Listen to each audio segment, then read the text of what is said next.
Mbak Liza bisa dengan berdoa. Baik, sebelum memulai pelajaran matematika hari ini, mari kita berdoa menurut agama dan kepercayaan masing-masing. Berdoa dimulai. Berdoa tak berdosa. Terima kasih banyak Mas Mbak Liza sudah mulai berdoa. Sebelum mulai belajar, Ibu mau cek kehadiran kalian terlebih dahulu. Nanti kalau Ibu panggil nama kalian, kalian sebutkan suku yang ada di Indonesia. Bisa dipahami? Bisa. Ibu mulai ya.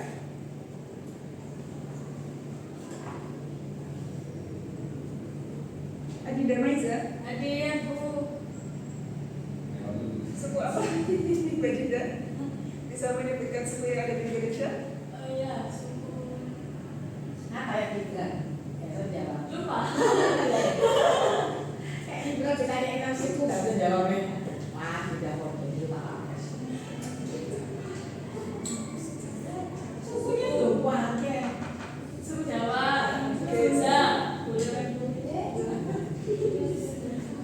Sabina Aulia. Hadir, Bu. Suku Batak. Intan Nurhaliza. Hadir, Bu. Suku Ambon. Marina Dewi. Hadir, Bu. Itu ada suku Minangkabau. Suku Minangkabau. Elia Rahmawati. Hadir, Bu. Suku Bugis. Yudita Putri. Hadir, Bu. Suku Dayak.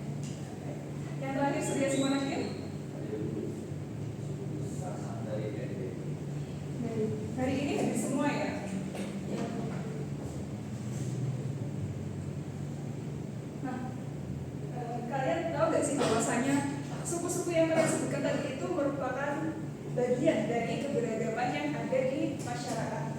Di pertemuan sebelumnya, Ibu sudah sempat menyinggung sedikit tentang masyarakat dan keberagaman. Ayo di sini siapa yang masih ingat apa itu pengertian masyarakat dan keberagaman?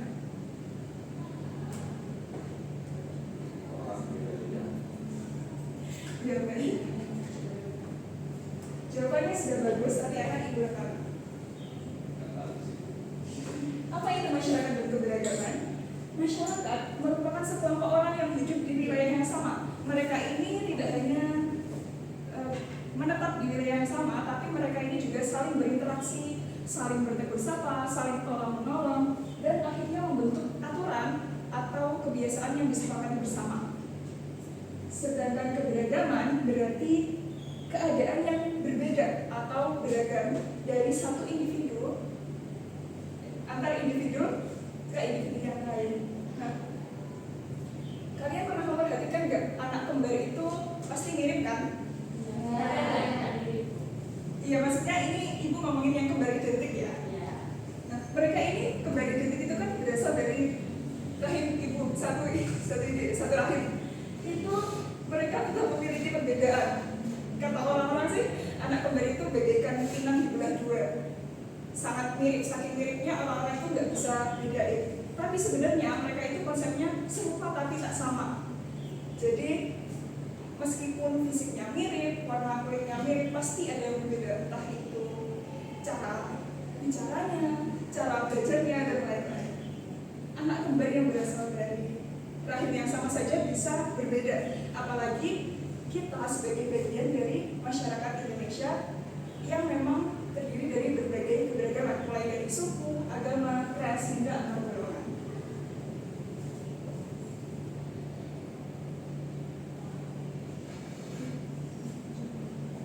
Nah, keberagaman yang ada di Indonesia itu tidak bisa kita hindari. Keberagaman merupakan bentuk kekayaan bangsa. Namun selain itu, keberagaman bisa juga menjadi tantangan tersendiri karena dengan adanya keberagaman itu seringkali memicu konflik sosial. Oleh karena itu, hari ini kita akan mempelajari materi tentang solusi berkeadilan dalam menghadapi keberagaman. Materi kita hari ini akan membuat kalian semua mampu mengidentifikasi dan juga menganalisis konflik sosial yang ada di masyarakat. Kemudian, kalian juga bisa menemukan solusi bagaimana cara untuk menyelesaikan konflik tersebut. Dan diharapkan kalian bisa menerapkan sikap toleransi baik di lingkungan sekolah maupun di lingkungan masyarakat. Di hari ini kita akan menggunakan model pembelajaran problem based learning atau pembelajaran berbasis masalah. Nanti Ibu akan menayangkan video contoh kasus tentang keberagaman konflik sosial yang terjadi karena keberagaman di masyarakat. Dan kalian ditugaskan untuk menganalisis konflik tersebut serta memberikan solusi dan mempresentasikan hasil diskusi kelompok.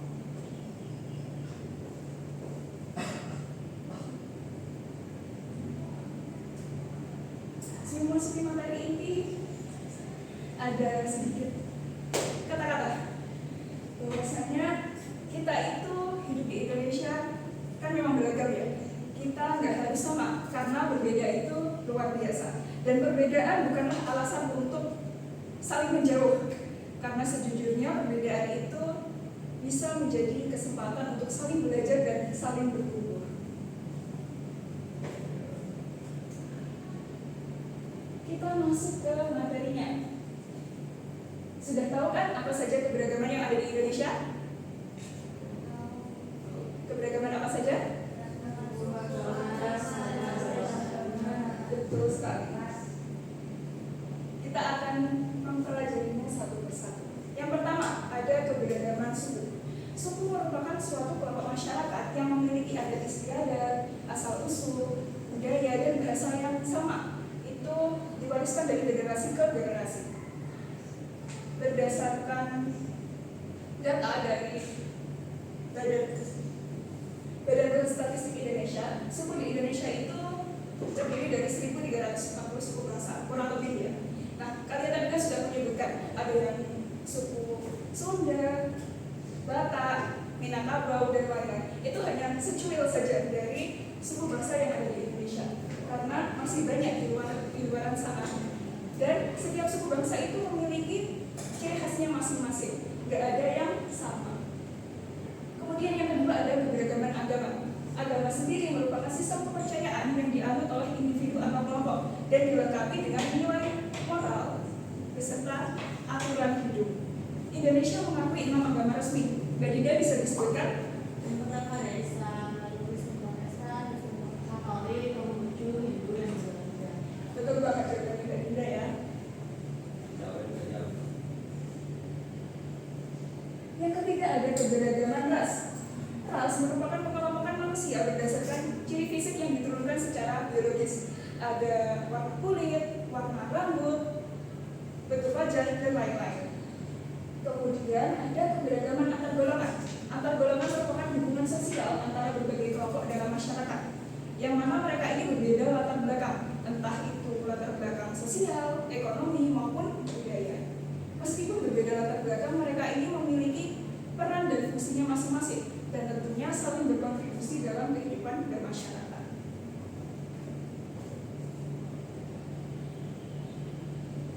Seperti yang disebutkan di awal tadi, keberagaman di Indonesia itu merupakan kekayaan dan anugerah dari Tuhan yang tidak dapat tertandingi. Nah, meskipun Indonesia ini sangat kaya karena keberagaman di masyarakatnya, kita juga jadi memiliki tantangan tersendiri. Salah satunya adalah konflik sosial. Konflik sosial merupakan pertentangan antara individu atau kelompok karena adanya perbedaan kepentingan atau perbedaan tujuan antara satu sama lain. Faktor penyebabnya bisa karena diskriminasi atau ketidakadilan terhadap suatu kelompok. Contohnya itu ada kerusuhan Mei 1998, konflik Ambon, tragedi Sampit, dan lain-lain. Nah, Indonesia ini kan negara dengan masyarakat yang sangat beragam. Menurut kalian, mengapa sih keberagaman sara yang dimiliki Indonesia itu bisa menimbulkan konflik? Ayo, siapa yang tahu jawabannya? Itu mencontohkan Boleh? kan namanya perbedaan ya. Sara itu kan kita berbeda. Kalau kita berbeda sama teman sendiri pun, kalau aku suka itu, yang temanku nggak suka itu kan nanti ada perbedaan pendapat lainnya. Nah itu kan bisa memunculkan konflik. Ya, betul banget dari jawaban Marita tadi.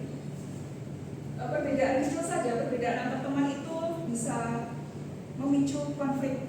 Misalnya yang satu suka bubur diaduk, yang satu suka bubur tidak diaduk, itu bisa menimbulkan perpecahan ya sebenarnya. Perbedaan kecil saja bisa menimbulkan perpecahan, apalagi perbedaan yang sangat besar seperti yang ada di masyarakat Indonesia.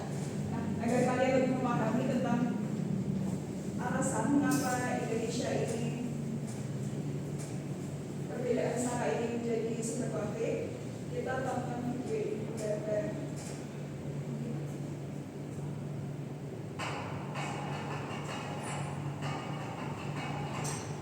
Sebagai orang Indonesia, kita sering membanggakan betapa beragamnya negeri ini. Itulah juga kenapa kita harus menjaga kerukunan biar keragaman ini nggak bikin berantem.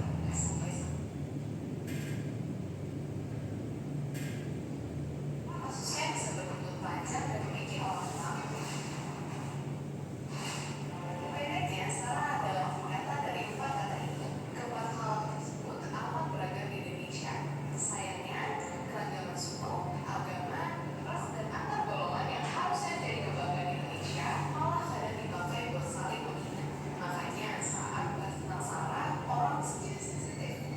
Padahal bahas sara itu wajar-wajar aja dan malah penting buat kita bisa mengakui dan menerima perbedaan. Jadi, kenapa sih kita susah orang? Simpelnya banget, ada sebuah teori yang menjelaskan fenomena ini. Teori ini yang dekat dengan kita. Jadi, setiap orang itu suka berkelompok. Misalnya,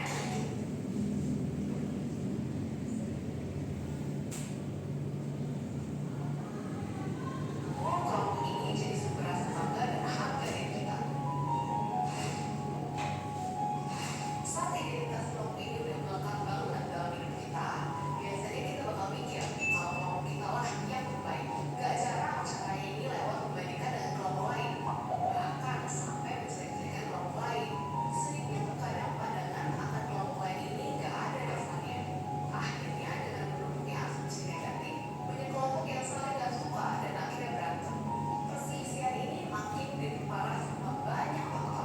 Jadi kalau kita nggak segera benerin negara yang dikunjungi sama para pahlawan kita, bisa-bisa negara ini nggak akan bertahan lama. Di seluruh dunia banyak konflik yang muncul berkaitan dengan hal ini. Lebih sedihnya lagi, di Indonesia juga makin sering muncul bibit-bibit perpecahan. Belakangan ini kita sering dengar berita tentang pelecehan suku dan ras tertentu di Indonesia. Akhirnya, kebencian antar kelompok-kelompok yang beda pun makin menjadi-jadi. Tentunya kita nggak mau Indonesia terpecah belah kayak gini. Munculnya perbedaan dalam banyak hal itu wajar. Jadi, nggak ada salahnya untuk kita saling memahami satu sama lain. Caranya yang paling gampang adalah mempelajari kelompok yang berbeda dari kita. Ini bisa kita lakukan dengan ngobrol atau baca-baca. Asal sumbernya terpercaya dan nggak ngompor-ngomporin. Dengan begini kita bisa mengerti jalan pikiran mereka dan sadar kalau semua perbedaan yang kita punya emang nggak bisa dipungkiri. Dan toleransi dibutuhin banget buat bisa terima perbedaan dengan lebih lapang dada. Jadi bahasa itu nggak ada salahnya. Dan kalau dipikir-pikir justru malah baik karena bikin kita jadi saling mengenal, tahu apa aja perbedaannya dan nyari titik temu yang enak buat semua orang. Asalkan membahasnya dengan tetap menunjukkan rasa hormat, berpikiran terbuka dan tentu aja bertoleransi. Dan seperti biasa, terima kasih.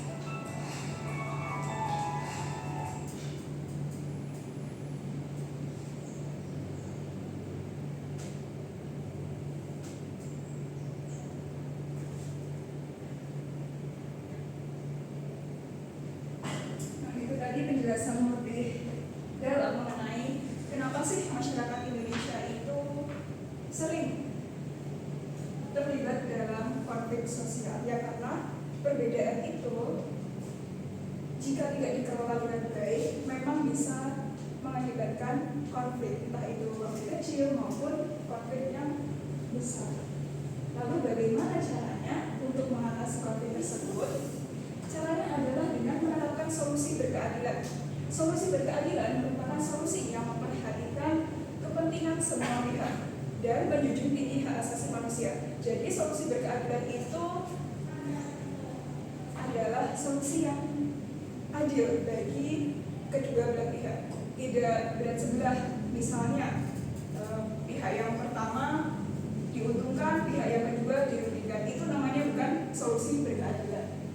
Nah, bagaimana kita menerapkan solusi berkeadilan, terutama di lingkungan sekolah ya? Kita bisa memulai dengan cara yang sederhana, yakni yang pertama menghormati perbedaan suku, agama, ras, dan juga antar golongan. Jadi ketika kalian memiliki teman yang berbeda, tidak boleh langsung mengejek, memunculkan, dan perbuatan buruk lainnya. Karena Indonesia ini kan memang beragam, jadi sudah menjadi kewajiban kita untuk saling menghormati perbedaan. Lalu yang kedua adalah memberikan ruang partisipasi yang setara bagi semua pihak. Misalnya di kelas ini sedang membutuhkan keputusan. Nah, itu semuanya diberikan kesempatan untuk menyampaikan pendapat. Tidak boleh hanya satu kelompok yang diberi kesempatan untuk menyampaikan pendapat, sedangkan kelompok lain dibiarkan diam saja. Itu namanya tidak adil. Lalu yang ketiga, menerapkan sikap toleransi.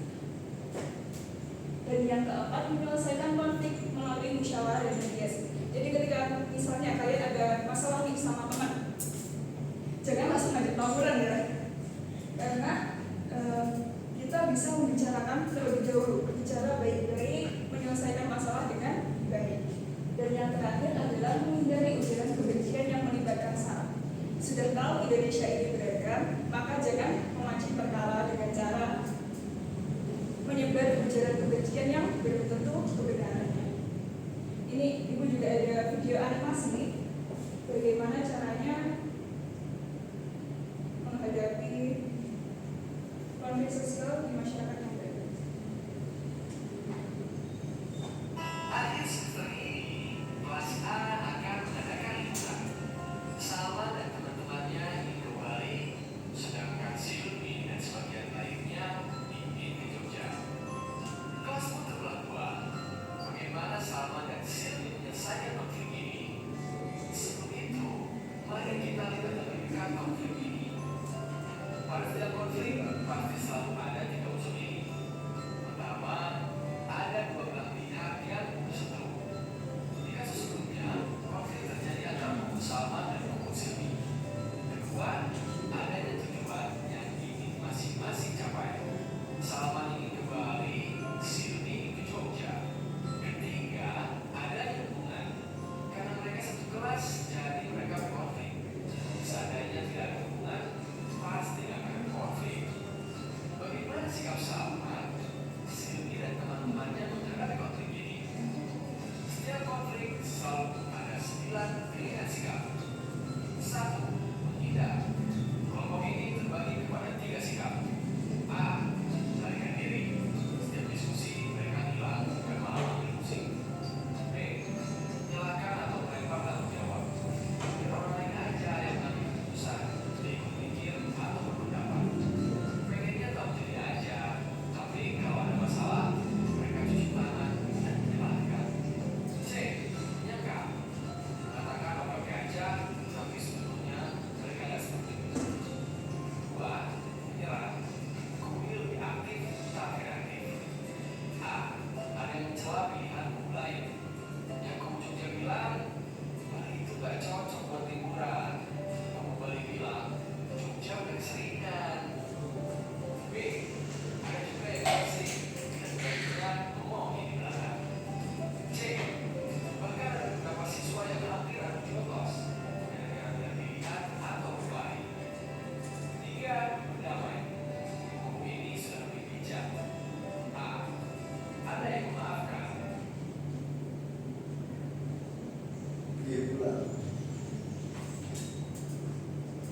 Cara empat mata, Salma dan Siti bertemu untuk berbicara dengan kepala dingin.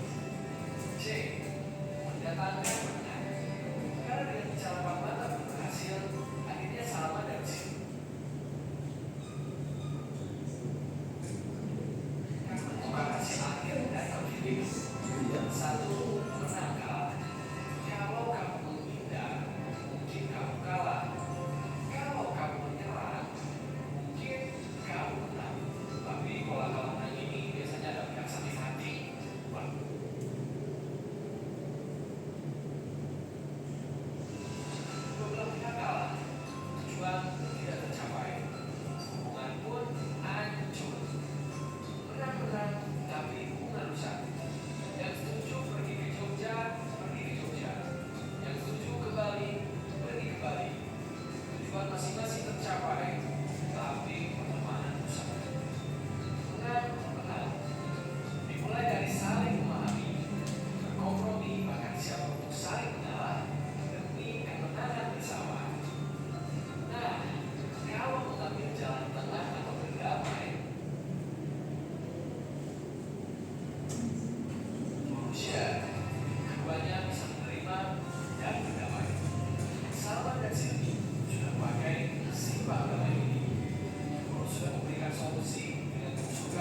wisata lain yaitu membelah pihak bisa menerimanya. Sekarang masalah sudah selesai dan kelas kembali kondusif lagi. Kamu gak bisa menghindari konflik karena konflik adalah bagian dari hidup. Tapi kamu bisa memilih cara menghadapinya. Pilihan kamu akan menentukan lalu akan makin membaik atau malah makin memburuk. Nah, saat kamu melalui konflik,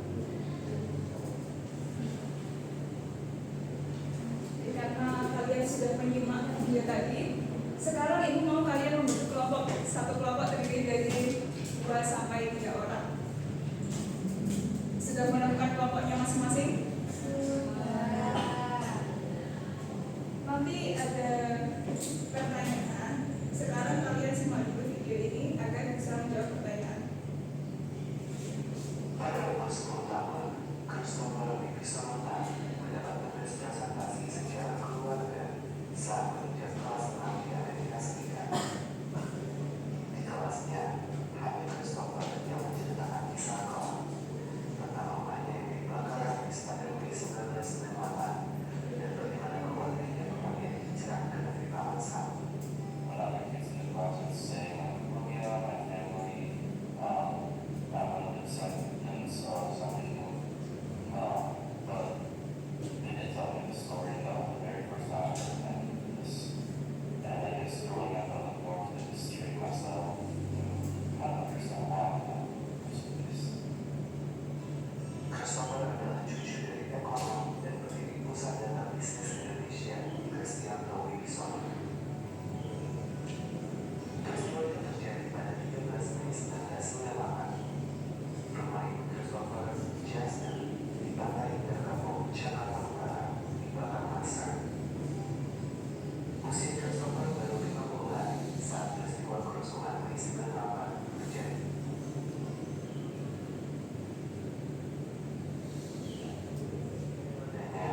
Yang kemudian menjadi pemicu mereka memutuskan angkat kaki.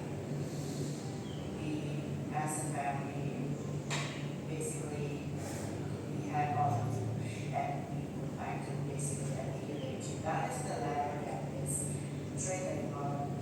Bagaimana mereka memaknai kerusuhan Mei 98 dan reformasi?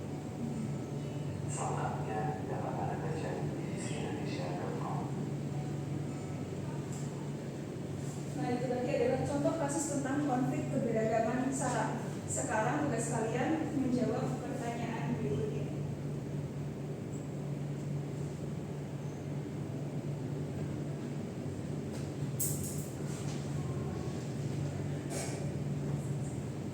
Yang pertama, mengapa kerusuhan seperti kerusuhan Mei 1998 itu bisa terjadi di masyarakat yang beragam?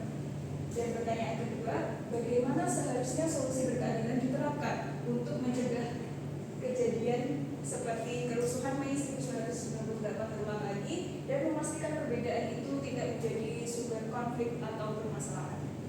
Ibu beri waktu 15 menit untuk berdiskusi dengan kelompoknya. Nanti hasil diskusinya dipresentasikan di depan.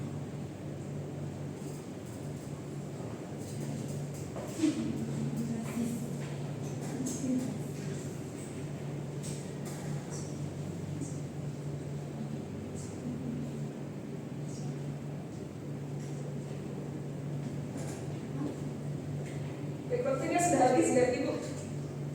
Sudah Bu. Ada yang perwakilan mau presentasi? Sudah. Ini Mbak Dinda atau Mas Surya nih yang mau presentasi? Bu, belum sampai 1 menit Bu. Sudah ini Mas Surya ini yang lihat waktu ini. Udah jawab.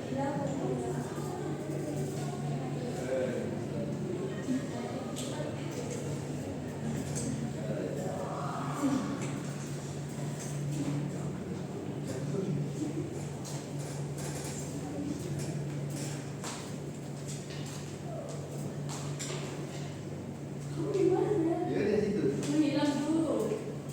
Ini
krisis yang terjadi di Indonesia.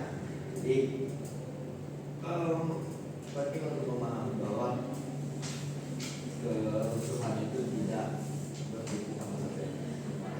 Baik, jawabannya sangat bagus. Kita beri tepuk tangan dulu buat kelompoknya Mas Surya dan Sabrina. Nah, dari ketiga kelompok yang menjawab pertanyaan ini, memang kelompok ini yang paling bagus jadi dapat hadiah. Tapi kayaknya Mas Surya nggak mau menerima hadiahnya. Jadi gini, kemarin kan saya tuh pesen notebook ya di toko orang. Nah, saya pesennya itu gambar awan, warna biru sama warna hijau. Nah, dan ternyata malah itu semua. Saya mau seperti Mas Surya. Kalau tidak mau, tidak apa-apa. Tidak mau. Mungkin masanya mau dikasihkan pacarnya. Iya Bu. Oh, Adiknya. benar. Oh, kecil. Yang paling cantik mana? Langsung yang menang. Yang paling cantik. Yang ini. Oke, ini nanti buat yang terakhir. Terima kasih Mas Surya sudah Sabrina bisa dapat dua. Terima kasih Bu. Yang lainnya juga dapat saja. Terima kasih Bu. Bisa ini dibagi sama teman-teman ya nanti. Satu kampus buat kita ya. Waduh, harus berbagi dong. Nanti kalau satu wadah buat kalian semua menimbulkan konflik sosial.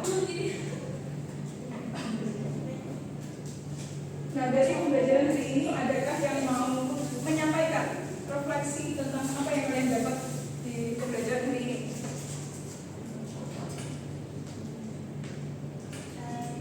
Ya, Mbak Marina silakan.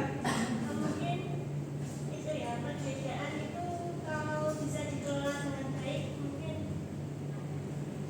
maksudnya meminimalisir terjadinya adanya konflik tersebut.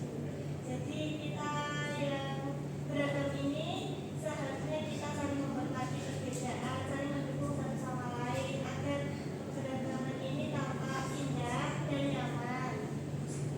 Bagus sekali refleksinya dari Mbak Marina tadi ya.